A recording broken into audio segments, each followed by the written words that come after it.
Joining us on the program, we have a Maine author, and we're very excited, riding the chair this morning, James Hornor, and the name of the book is Victoria Falls. There is a book signing and reading at the Carrabassett Valley Public Library. It takes place at 4:30, and you can go and meet the author and pick up a copy of this new novel.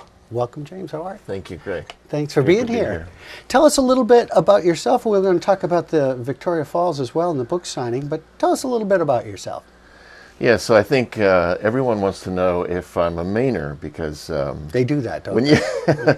When you write a book in Maine, people assume you're going to write about Maine. This book is not about Maine, but just very quickly, my wife and I moved to Maine in 2003. I was the Dean of Academics at Maine Central Institute in Pittsfield. And did that until 2011. We bought an inn in Brunswick, the Brunswick Inn. And we have two children, Helen and Charlie, both of whom learned how to ski right here at Sugarloaf.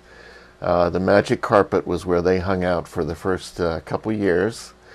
And so now we have a place down near Tufulio's, and we spend a lot of time up here in the wintertime. Well, it's great to have you. Yeah. And it sounds like you have a diverse background. And let's talk about the book. The name of the book is Victoria Falls. It's not about Maine. It's not about a waterfall in Maine.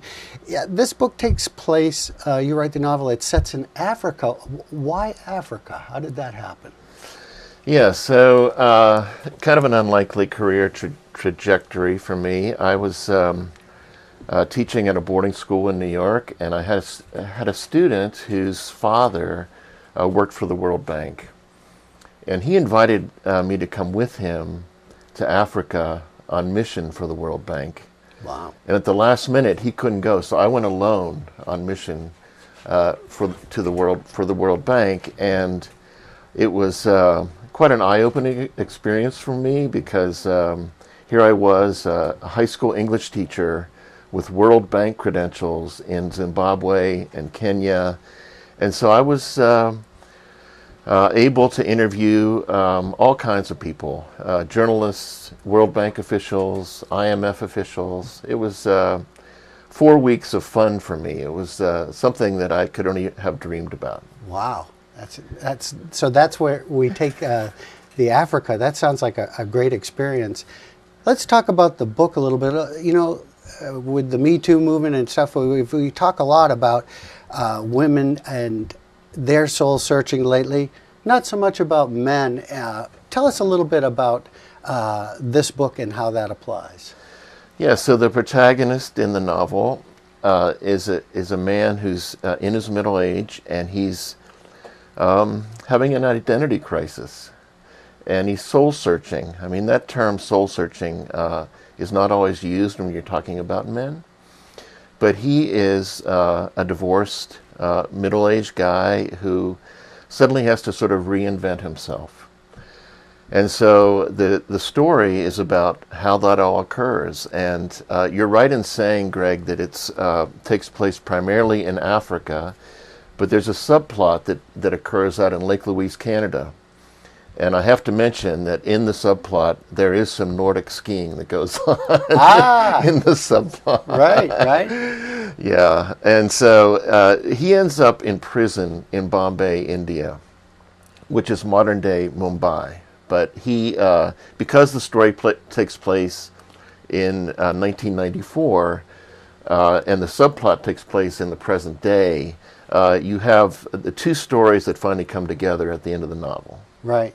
Now you mentioned India, and the book does have some graphic scenes that take place in a prison in India. And how did you know to write those scenes? How did you feel that? Yeah, you have experience with that? Well, people ask me, were you in prison in Bombay? I wasn't.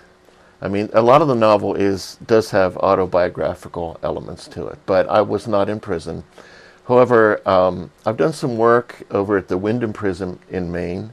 I've taught a class over there to the male inmates. And so I have a sense of all the angst and the anxiety and the turmoil that takes place in prison. I'd have to say that the prison that I write about in the novel is a prison that's notorious for being one of the worst prisons in the world.